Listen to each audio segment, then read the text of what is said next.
É uma enorme vantagem ter alguém que possa ser reconhecido dessa forma, não apenas no seu país, mas em todo o mundo. Quando a princesa Anne entrou em uma sala privada no castelo de Windsor, carregando uma pequena caixa de veludo, ninguém esperava o terremoto que se seguiria. Dentro da caixa estava o broche do jubileu, a mesma peça que a rainha Elizabeth II usou durante sua última grande celebração, um símbolo de força soberana que brilhava com décadas de histórias não contadas e resiliência silenciosa.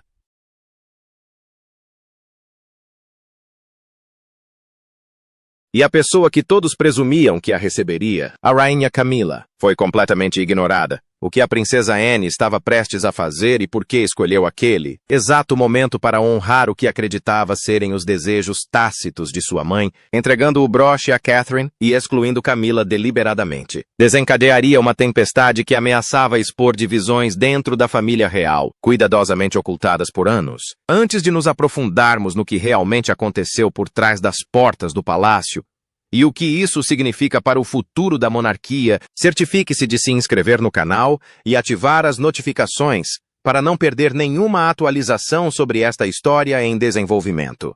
Não se trata apenas de diamantes e legado. Trata-se de poder, memória e de onde reside agora o verdadeiro coração da família real. O broche do jubileu nunca foi apenas uma joia. Cravejado de diamantes que captavam a luz como estrelas aprisionadas, carregava o peso da história em cada detalhe. A rainha Elizabeth II o usou durante as comemorações do seu jubileu de platina, aquela magnífica demonstração final de suas 7 décadas no trono. As imagens ficaram gravadas na memória pública. A rainha, frágil, mas digna, diante de milhares de pessoas com aquele broche preso acima do coração. Tinha sido um de seus últimos grandes momentos públicos antes de sua saúde declinar rapidamente, antes que o mundo começasse a se preparar para um fim que ninguém queria reconhecer. Nos círculos da realeza, o broche havia adquirido um significado quase místico. Não fazia parte da coleção de joias da coroa, nem estava sujeita aos protocolos rigorosos que regiam a maioria das insígnias reais. Era pessoal, uma peça escolhida pela própria rainha, usada por opção e não por obrigação. E isso fez com que seu destino futuro fosse motivo de especulação, debate e, por fim, de profundo conflito. À medida que a saúde da rainha se deteriorava naquele último verão, as dúvidas aumentavam entre os cortesãos e familiares. Quem herdaria aquela peça em particular? Em quem seria confiada a missão de dar continuidade ao legado silencioso, porém poderoso, que ela representava? A resposta óbvia para a maioria dos observadores parecia clara. A rainha Camila, agora consorte do rei Charles, esperara décadas pela plena aceitação. Ela havia suportado condenações públicas, resistido a escândalos e controvérsias, permanecido ao lado de Charles em seus momentos mais sombrios. Certamente, o broche seria entregue a ela como um gesto final de inclusão, uma afirmação preciosa de que ela realmente havia chegado lá, de que seu lugar ao lado do rei era seguro e honrado. Nos bastidores do palácio, Camila havia deixado claras suas expectativas. Não de forma ruidosa ou grosseira, mas com a cautela com que as mulheres da realeza comunicam tais coisas. Conversas com a equipe sobre quais eventos seriam apropriados para usar uma peça tão significativa. Indagações discretas sobre sua origem histórica. O planejamento cuidadoso do guarda-roupa, incluindo espaço para esta edição específica.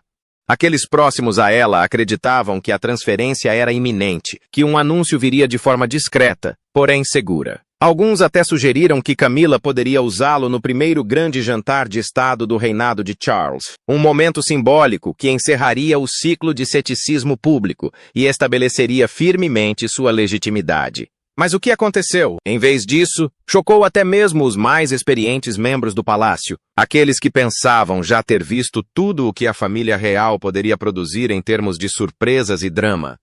Numa reunião privada que ocorreu poucas semanas após o funeral da rainha, quando a família ainda estava envolta em luto e a nação processava a sua dor, a princesa Anne tomou uma decisão que redesenharia as linhas divisórias da monarquia. O broche do jubileu não iria para Camila. Em vez disso, seria transferido diretamente para Catherine, princesa de Gales. Sem grandes anúncios, sem cerimônias formais, sem consulta a outros membros da família ou funcionários do palácio. Apenas uma ação discreta e decisiva, carregada de absoluta convicção. A transferência em si foi conduzida com a eficiência característica da família Anne. Uma caixa de veludo lacrada, entregue em mãos no Palácio de Kensington. Uma breve nota anexa, escrita com a caligrafia inconfundível de Anna. Aquelas que testemunharam a entrega, apenas um assessor de confiança, relataram que as palavras de Anna foram poucas, mas carregavam um peso inegável. Não se trata de hierarquia, ela teria dito. Trata-se de legado, de confiança, de quem entende o que esta obra realmente representa. As implicações foram imediatas e devastadoras. Ao escolher Catarina em vez de Camila, Anna não estava apenas tomando uma decisão sobre joias. Ela estava fazendo um julgamento de valor sobre quem realmente personificava os valores que a rainha Elizabeth mais prezava. Ela estava declarando, da maneira mais pública e privada possível, que títulos e posições não eram suficientes, que algo mais fundamental importava. Caráter, serviço, a força silenciosa para seguir em frente sem buscar aplausos ou validação. Catherine recebeu o pacote em sua sala de estar particular no Palácio de Kensington. Ela estava revisando a agenda de seus próximos compromissos quando sua secretária particular trouxe o estojo de veludo característico. No instante em que o abriu e viu o que havia dentro, prendeu a respiração. Reconheceu imediatamente o broche pelas fotografias, pelas últimas imagens da rainha durante o jubileu. Mas vê-la pessoalmente, sentir seu peso na mão, entender o que significava sua transferência, era algo completamente diferente. Ela leu o bilhete de Anne 3 vezes, cada leitura revelando novas camadas de significado. O bilhete era breve, mas incisivo. Falava de dever e confiança, de dar continuidade a um legado que transcendia títulos. Mencionava que Anne acreditava que era isso que a rainha teria desejado, embora tivesse o cuidado de não apresentar instruções explícitas. A mensagem era clara. Aquilo não era apenas um presente. Era uma responsabilidade, uma confiança depositada em mãos que Anne acreditava serem capazes de honrá-la adequadamente. Catherine ficou sentada sozinha com o broche por quase 1 hora, girando-o entre os dedos, observando como a luz incidia sobre os diamantes, tentando compreender o que aquilo significava, não apenas para ela, mas para a família, para Camilla, para a instituição. Ela compreendeu imediatamente que isso causaria problemas, criaria tensões que talvez nunca se resolvessem completamente, mas também compreendeu que recusar o presente seria uma espécie de declaração, um insulto a Anna e uma rejeição daquilo que ela claramente considerava princípios importantes. Quando William chegou em casa naquela noite, Catherine mostrou-lhe o broche e o bilhete de Anna. Sua reação foi complexa, repleta de emoções que ele raramente demonstrava. Orgulho da esposa, certamente. Reconhecimento de que a escolha de Anne validava tudo o que Catherine havia conquistado com tanto esforço, mas também preocupação. Uma profunda preocupação com a reação de sua madrasta, com o conflito familiar que isso poderia desencadear. Anne não teria feito isso de ânimo leve, disse William finalmente. Ela pensou bem no assunto. Ela sabe o que isso significa. Mas Camilla, respondeu Catherine em voz baixa, ficará devastada. Ela verá isso como uma rejeição, como prova de que ainda não é totalmente aceita. William permaneceu em silêncio por um longo momento. Talvez, disse ele com cautela, mas o julgamento de Anne importa. Sua lealdade à mãe, sua compreensão do que a monarquia precisa, essas coisas também importam. Se ela acredita que você deve ter isso, então há um motivo. Eles conversaram até altas horas da noite sobre como lidar com a situação. Deveriam informar Camilla diretamente antes que a notícia inevitavelmente vazasse? Deveriam tentar minimizar a importância do ocorrido? Catherine deveria simplesmente nunca usá-lo em público, mantendo-o como um tesouro privado que não chamaria a atenção. Cada opção tinha suas complicações, cada escolha criava novos problemas. E enquanto conversavam, ambos perceberam que a decisão poderia ser tirada completamente de suas mãos por forças que não podiam controlar. Essas forças chegaram com a velocidade previsível. Em 72 horas após a chegada do broche ao Palácio de Kensington, rumores começaram a circular pela rede interligada das casas reais. Um membro da equipe havia notado a peculiar caixa de veludo. Outro ouvira por acaso uma conversa entre Catherine e sua secretária particular. Outra pessoa vira a caligrafia de Anne em uma correspondência e juntara as peças do quebra-cabeça. A máquina palaciana, apesar de toda a sua ênfase na discrição e na lealdade, sempre fora permeável. Segredos não permaneciam secretos, especialmente segredos tão importantes. Ao final da primeira semana, várias pessoas da Casa Real já sabiam que Catherine havia recebido algo importante da princesa Anne. Começaram as especulações sobre o que exatamente havia sido transferido. Alguns acertaram, outros erraram feio. Mas o fato fundamental de que algo significativo havia sido transmitido de Anna para Catarina, ignorando os canais normais e as hierarquias tradicionais, era algo que já se tornava conhecido. Os rumores finalmente chegaram a Clarence House, a residência oficial de Camila e o centro de sua corte. Ela estava oferecendo um pequeno almoço para amigas de longa data, mulheres de famílias aristocráticas que a conheciam há décadas. Quando uma delas mencionou ter ouvido algo interessante, Lady Lansdowne comentou casualmente, enquanto saboreávamos a sobremesa. Aparentemente, a princesa Anne visitou o palácio de Kensington na semana passada. Pelo que eu vi, ela trazia algo bastante substancial. A mão de Camila parou a meio caminho da xícara de chá. Anne visita William e Catherine occasionalmente, disse ela com cuidado. Eles têm um bom relacionamento. Sam, mas desta vez pareceu mais formal, continuou Lady Lansdowne. Há rumores de que alguns itens foram transferidos, itens pessoais da coleção da rainha. A temperatura da sala pareceu cair alguns graus. Camila pousou a xícara com cuidado deliberado. Que tipo de itens? Perguntou. Sua voz perfeitamente controlada, mas seus olhos penetrantes. Ninguém tem certeza, acrescentou outra amiga, Lady Vesti. Mas, considerando o momento e o envolvimento de Anne, alguns especulam que possam ter sido joias, peças valiosas. Camila se retirou logo depois, alegando dor de cabeça. Assim que se encontrou sozinha em sua sala de estar particular, ela fez perguntas discretas por meio de sua secretária pessoal. As respostas foram vagas, mas reveladoras. Sim, a princesa Anne havia visitado o palácio de Kensington.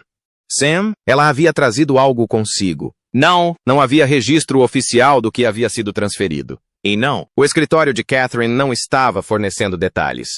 Camila sentiu algo que não experimentava há anos, não desde os difíceis primeiros dias de seu casamento com Charles. Uma fria sensação de incerteza no estômago. A impressão de que algo importante estava acontecendo bem fora de seu campo de visão, fora de seu controle. Ela pensava que aqueles dias haviam ficado para trás. Ela acreditava que se tornar rainha consorte finalmente garantiria sua posição, acabaria com a vigilância constante sobre quem era incluído e quem era excluído.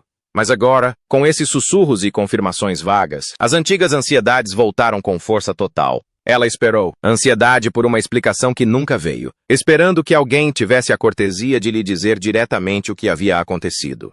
Mas o silêncio, tanto do palácio de Kensington quanto de Anne, era absoluto. E esse silêncio, essa deliberada ausência de comunicação, dizia tudo o que ela precisava saber. Algo significativo havia acontecido. Algo que a envolvia, ou melhor, algo que a excluía especificamente.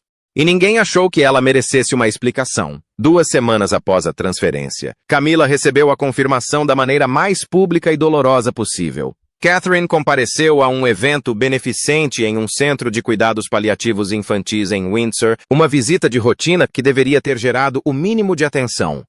Mas, à medida que as fotografias do evento começaram a circular online, os observadores mais atentos da realeza notaram algo extraordinário. Preso ao casaco azul marinho de Catherine, captando a luz cinzenta da manhã, estava o broche do jubileu. A mesma peça que a rainha Elizabeth usou durante sua última grande celebração. A mesma peça que Camila acreditava, em segredo, que seria sua. A reação foi instantânea e explosiva. Os fóruns da realeza fervilharam com especulações e análises. Jornalistas se apressaram em verificar detalhes e entender as implicações. As redes sociais se incendiaram com narrativas conflitantes sobre o significado disso, quem havia sido homenageado e quem havia sido esnobado. Enquanto Catherine cumpria seu compromisso com a graça que lhe era característica, aparentemente alheia ou indiferente à tempestade, sua escolha de joias causou polêmica. Cada detalhe de sua aparência foi dissecado com intensidade forense. A simplicidade de sua roupa, que direcionava o olhar diretamente para o broche. O momento do noivado, tão logo após a morte da rainha, quando as emoções ainda estavam à flor da pele. A localização em Windsor, tão perto do castelo onde a rainha passou seus últimos anos. E, acima de tudo, a expressão de Catherine, serena, composta, sem demonstrar qualquer sinal da controvérsia que acabara de desencadear. Alguns viam estratégia calculada em cada escolha. Outros viam simplesmente uma mulher usando um presente de um familiar, alheios às correntes mais profundas que ela estava navegando. Camila soube da estreia pública de Catarina com o broche, da mesma forma que grande parte do mundo. Ela estava na Clarence House, revisando correspondências, quando seu telefone começou a vibrar com mensagens. Amigos enviando links, funcionários encaminhando artigos. Todas com a mesma notícia chocante. O broche do jubileu apareceu em público, em Catherine. Não na rainha consorte, mas na princesa de Gales. A dor que atingiu Camila naquele momento foi profunda e multifacetada. Não se tratava apenas de joias, embora o simbolismo da peça específica fosse extremamente importante. Tratava-se do que a escolha representava. Uma declaração de que, apesar de seu título, apesar de anos de serviço, apesar de estar ao lado de Charles como sua rainha, ela era de alguma forma menos digna do que Catherine de honrar a memória de Elizabeth. A natureza pública da revelação tornou tudo exponencialmente pior. Saber disso por meio de notícias e redes sociais, em vez de por meio de uma comunicação familiar privada, foi como uma humilhação deliberada. Ela foi completamente excluída da decisão, sem sequer ter a cortesia de um aviso prévio que lhe permitisse se preparar, elaborar sua resposta e manter um mínimo de dignidade diante do que era claramente uma afronta. Seus amigos tentaram apoiá-la quando se reuniram naquela tarde, mas seus comentários só agravaram a ferida. É claramente intencional, disse um deles com firmeza.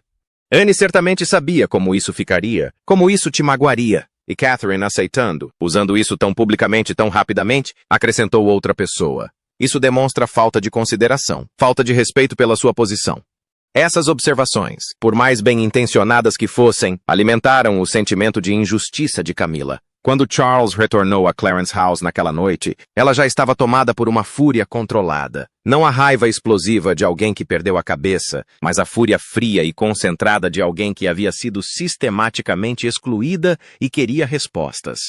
A conversa que se seguiu foi uma das mais difíceis de todo o casamento. Charles se viu numa posição impossível, dividido entre os legítimos sentimentos de mágoa da esposa e a sua compreensão de que Anne havia agido dentro da lei. Afinal, tratavam-se de itens pessoais, não propriedade da coroa.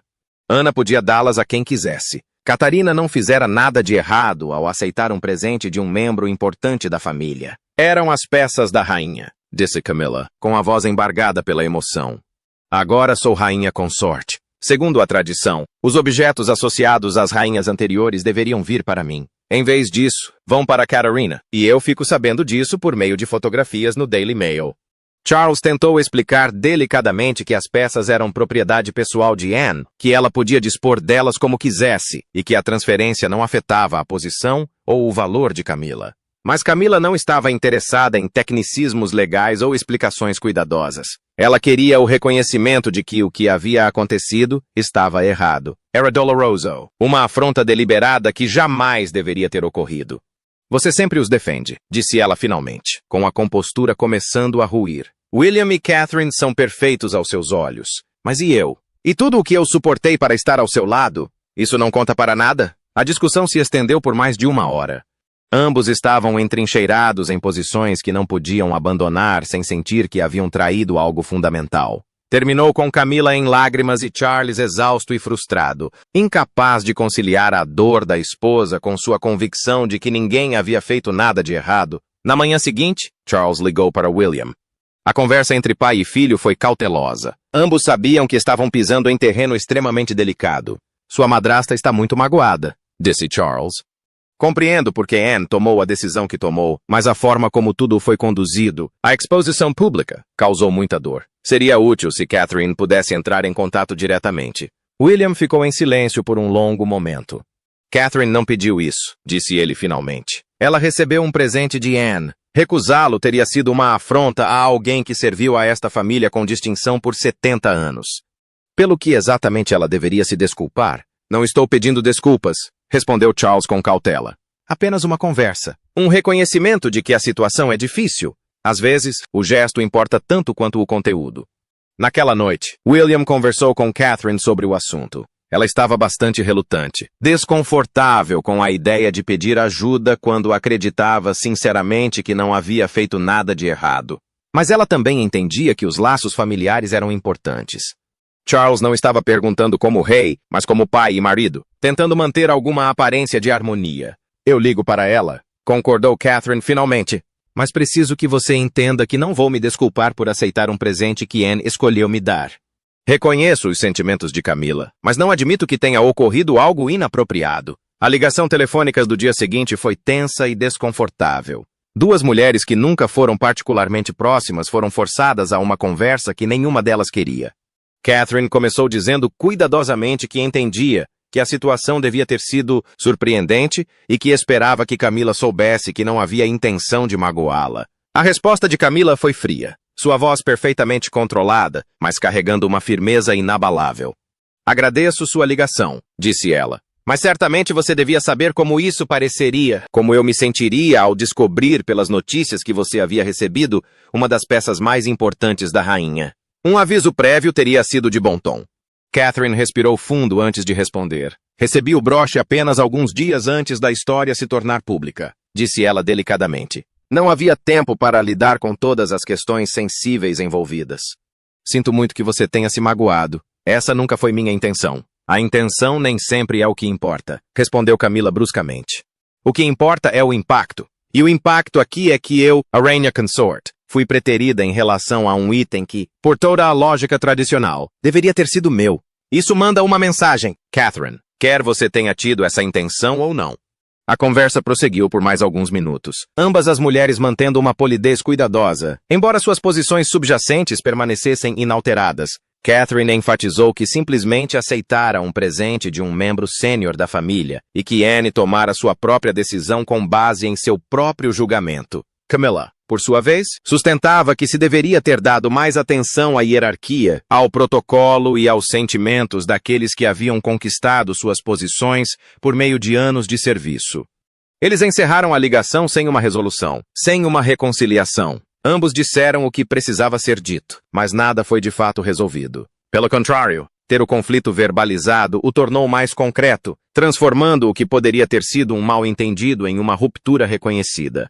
A história continuou a dominar a cobertura da realeza por semanas. Artigos de opinião analisaram todos os ângulos. Programas de televisão dedicaram segmentos inteiros para discutir as implicações. A opinião pública estava genuinamente dividida, com reações que se resumiam principalmente a gerações e opiniões. Os mais jovens tendiam a apoiar Catarina, vendo-a como representante de uma abordagem moderna e meritocrática ao status real. Os observadores mais velhos eram mais propensos a defender Camila, argumentando que o protocolo e a hierarquia importavam, e que a atual rainha consorte merecia respeito independentemente dos sentimentos pessoais. Os comentaristas da realeza se dividiram em grupos previsíveis. Alguns elogiaram a decisão de Ana, considerando-a uma homenagem ao serviço genuíno em vez de um mero título. Outros a criticaram por ser desnecessariamente divisiva, criando conflito onde a união era desesperadamente necessária. Os debates tornaram-se representações de discussões mais amplas sobre o que a monarquia deveria ser. Deveria recompensar o mérito ou manter a tradição? Deveria olhar para o futuro ou preservar o passado? O julgamento pessoal deveria prevalecer sobre a hierarquia institucional? O que surpreendeu os funcionários do palácio foi a intensidade e a duração do interesse público. Eles esperavam alguma cobertura, alguma especulação. Mas a história teve repercussões muito maiores do que qualquer um poderia prever. Ela tocou em algo mais profundo do que joias ou brigas familiares. Ela abordou questões fundamentais sobre valor e reconhecimento, sobre o status de membro e de fora, sobre quem realmente pertencia ao centro de uma instituição que era simultaneamente antiga e lutava para se manter relevante. Por trás dos muros do palácio, a situação havia criado divisões claras. Os funcionários se alinhavam, às vezes conscientemente, mas frequentemente inconscientemente, com diferentes grupos. A equipe de Camila era composta por aqueles leais à hierarquia e às estruturas tradicionais, pessoas que acreditavam que a atual rainha consorte havia conquistado sua posição e merecia apoio total, independentemente dos sentimentos pessoais sobre sua trajetória. A equipe de Catherine incluía aqueles que valorizavam o mérito e viam nela alguém que havia provado seu valor através de anos de serviço constante e pouco glamouroso. Essas não eram designações oficiais, mas as divergências eram reais e estavam se aprofundando. William observava a situação atentamente, dizendo pouco publicamente, mas monitorando tudo nos bastidores. Ele compreendeu o que o broche passou a representar, não apenas o legado de sua avó, mas também visões conflitantes sobre o que a monarquia deveria ser e quem deveria liderá-la em um futuro incerto. Ele e Catherine discutiram se ela deveria parar de usar a peça, se retirá-la da vista do público poderia ajudar a acalmar as tensões. Mas ambos concluíram que fazê-lo seria uma declaração em si, sugeriria que acreditavam que algo errado havia acontecido. A princesa Anne, cuja decisão dera início a tudo, observava a tempestade com crescente preocupação. Ela não tinha a intenção de criar tanta controvérsia. Seu objetivo era simples: honrar o que acreditava que sua mãe teria desejado, reconhecer alguém que realmente personificava os valores que Elizabeth prezava. A ideia de que seu gesto privado se tornaria um campo de batalha público realmente não lhe ocorrera. Ela considerou divulgar uma declaração para esclarecer suas intenções, mas seus assessores a aconselharam a não fazê-lo. Qualquer coisa que dissesse agora só alimentaria ainda mais as narrativas conflitantes. Seria analisada minuciosamente e usada para sustentar posições predeterminadas. Melhor deixar a controvérsia se extinguir sozinha do que alimentar ainda mais as chamas. Mas, mesmo quando a polêmica pública começou a diminuir, o impacto privado continuou a reverberar pela família. Os relacionamentos haviam sido alterados de maneiras que não poderiam ser facilmente reparadas. As interações entre Catherine e Camilla em eventos familiares tornaram-se estudos de coreografia meticulosa. Elas posavam juntas para fotos quando necessário, trocavam gentilezas quando conveniente, mas não havia afeto, nenhuma conexão genuína. Os funcionários, que coordenavam seus horários, se esforçavam para minimizar situações em que precisariam interagir extensivamente. O rei Charles tentou resolver as divergências por meio de uma série de reuniões familiares privadas. As conversas foram difíceis, por vezes acaloradas, e abordaram queixas que iam muito além do assunto em questão. Camilla falou sobre se sentir constantemente julgada, nunca totalmente aceita apesar de todos os sacrifícios que fez. Catherine discutiu o esgotamento causado pelo escrutínio constante, por nunca conseguir tomar uma decisão sem que ela fosse analisada e criticada. Essas reuniões não resolveram os problemas fundamentais, mas ao menos criaram espaço para uma conversa honesta. Charlie saiu dessa situação com uma compreensão mais clara das pressões enfrentadas pelos diferentes membros da família e um renovado compromisso em tentar equilibrar as necessidades conflitantes de forma mais justa. Não foi suficiente para curar as feridas, mas foi um começo. 6 meses após a transferência inicial, a situação havia se acalmado em grande parte do ponto de vista público. A história passou das manchetes para menções ocasionais. Mas dentro do palácio, todos entendiam que algo fundamental havia mudado. O broche se tornara mais do que uma joia. O broche havia se tornado um símbolo de reivindicações concorrentes ao legado, de diferentes visões para o futuro da monarquia. E, à medida que se aproximava o primeiro aniversário da morte da rainha Elizabeth, e se faziam planos para as cerimônias memoriais e eventos comemorativos, a questão do que Catherine usaria ganhou um significado que ia muito além da moda. No fim, ela escolheu usar o broche do jubileu na cerimônia memorial na Abadia de Westminster. Foi uma declaração, sim, mas uma declaração necessária. Uma afirmação de que ela não esconderia nem se desculparia pelo que lhe fora dado, pela confiança que lhe fora depositada. Ao entrar na abadia naquele dia, com William ao seu lado, e o broche captando a luz filtrada pelos antigos vitrais, ela parecia o que muitos acreditavam que ela estava se tornando. Ainda não rainha, mas já carregando o peso desse futuro papel. A cerimônia em si foi solene e emocionante. Uma nação fazendo uma pausa para homenagear uma monarca que reinou por 70 anos. Mas para aqueles que observavam atentamente, para aqueles que compreendiam a dinâmica familiar envolvida, a escolha das joias por Catarina acrescentou uma nova camada de significado. Não se tratava apenas de homenagear Elizabeth, mas de declarar quem daria continuidade ao seu legado. Camilla compareceu à cerimônia com dignidade e elegância. Permaneceu ao lado de Charles, desenvolveu seu papel com perfeição e não demonstrou nenhum sinal da mágoa que, segundo pessoas próximas a ela, ainda persistia. Mas quando as câmeras registraram imagens da família real reunida, quando os fotógrafos documentaram esse momento de memória coletiva, foi Catherine, usando o broche do jubileu, quem chamou a atenção, quem pareceu personificar algo que o público desesperadamente queria acreditar que ainda existia. Propósito de continuidade. Uma ligação entre o passado glorioso da monarquia e seu futuro incerto. A princesa Anne observava de sua posição na abadia, sua expressão indecifrável, mas sua postura sugerindo uma satisfação serena. Ela havia feito uma escolha que causara dor e controvérsia, mas também uma escolha que lhe parecia certa, que honrava o que ela acreditava que sua mãe teria desejado. Se a história julgaria sua decisão como sábia ou controversa, só o tempo diria, mas ela agiu de acordo com suas convicções, e para Anne, isso bastava. Ao término da cerimônia e enquanto a família se retirava para a tarde de outono, Catherine tocou brevemente o broche, um gesto inconsciente que as câmeras capturaram e que seria analisado incessantemente nos dias seguintes. Foi um pequeno momento, mas que dizia muito. Esta joia, este símbolo da última grande celebração de Elizabeth, havia encontrado seu lugar. E independentemente de como a decisão tivesse sido tomada ou da controvérsia que tivesse causado, Catarina a levaria adiante com a mesma dignidade discreta que lhe havia garantido a confiança de Ana Bolena. A história do broche do jubileu, de como passou da rainha para a princesa sem passar pela rainha consorte, seria contada e recontada por gerações. Tornar-se-ia parte da história da realeza. Um momento que revelou a dinâmica humana por trás da pompa cerimonial. Um lembrete de que, mesmo em uma instituição antiga regida por protocolos e hierarquias, o julgamento pessoal e a convicção individual ainda podiam remodelar tudo.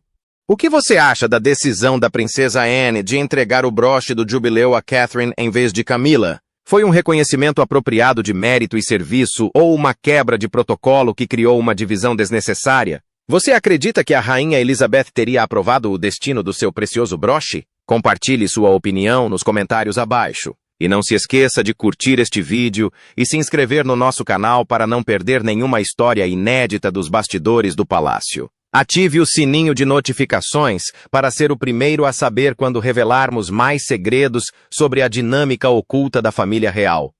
A verdade por trás da coroa está à espera. Obrigado por assistir e até o próximo vídeo.